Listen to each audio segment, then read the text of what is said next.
It is 80 degrees in February, folks. I know it's tough to believe, but a perfect time to lounge out on one of these lawn chairs, maybe work on that tan before the summer season rolls around. But wait, there's even more to sweeten the deal here. We got a mid-afternoon matchup on the baseball diamond. UNCW playing host to Appalachian State. Throwing out the record books. It's cliche, but who cares when Ben Roethlisberger has nearly 20 playoff games under his belt? And Blake Bortles, the QB on the other sideline, just finished his first ever postseason game. Bit over Usain Bolt's record, but still happy with myself. You know, shouldn't quit my day job, but doesn't mean I can't do the Usain Bolt. Coach David Cutcliffe and his Duke Blue Devils earned every bit of their 27-17 victory over UNC today. They came into enemy territory, Kenan Stadium, survived a Tar Heel comeback, and then sealed the game with a pick-6 in the waning moments of the fourth quarter. This is a team, the Bulldogs, that at this point can only be referred to as a dynasty. You know, 6 state championships and 3 in a row will probably do that to you. It was a warm one out there today, if you could tell from my slight sunburn at Brooks Field. I spent a couple hours trying to find some shade out there. Also managed to pick up some highlights from the Seahawks' big win. And the Seahawk bats getting hot first. Man on third, first inning, and David Schaefer gets just enough oomph on it. Drops in for a base hit, scores 1. Seahawks up 1 early. A few possessions later, ball bouncing around, and Devontae Kaycock, running point guard. Natural, right? The big 6'9" NBA prospect slamming it home. Ball is gone like the wind, giving Margaret Mitchell a run for her money.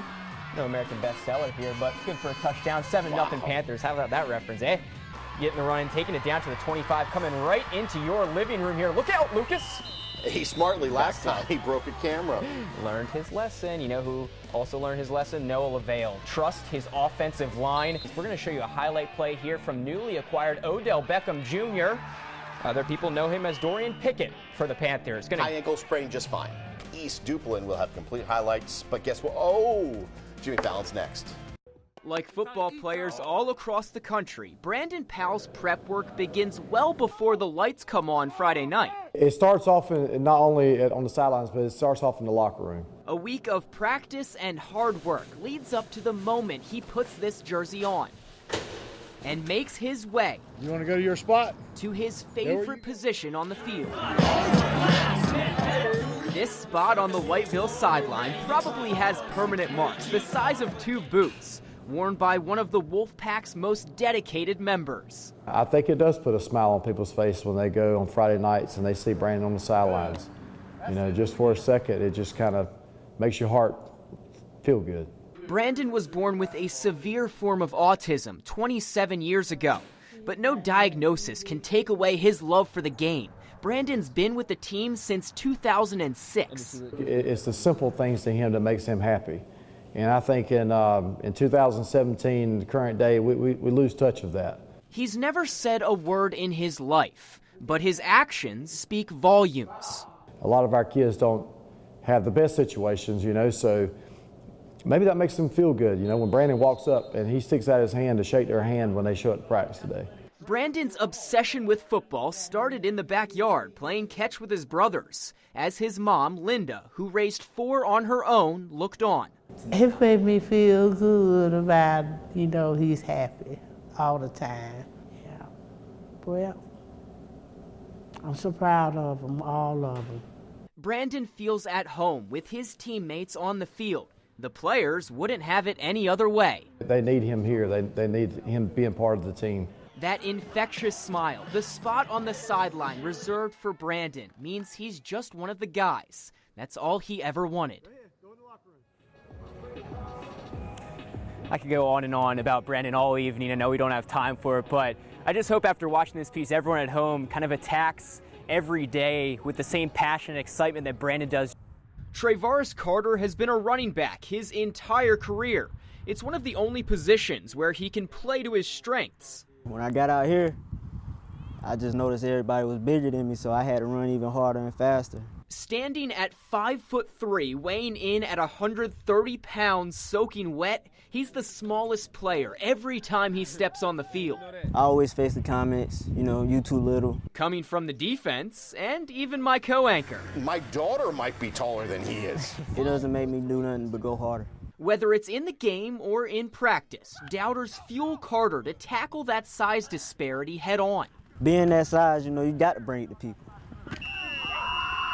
You can't just sit there and wait for the hit. His attitude makes him an easy favorite on the team. We got one. The East Bladen senior keeps it light on the practice field. He back. For you? Sets an example for his younger teammates. Swing it to 10. And the smaller athletes.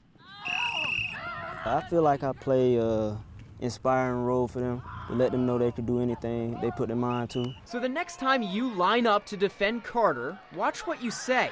It may just make him run harder. I gotta bring something to the table, prove myself, not only to myself, but to my teammates, my family, and the community as well.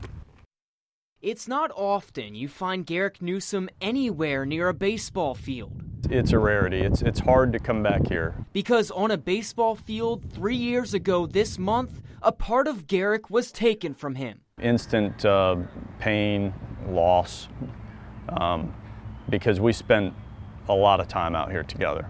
His son Alex, just 11 years old, hit and killed by a line drive. A nightmare for any parent.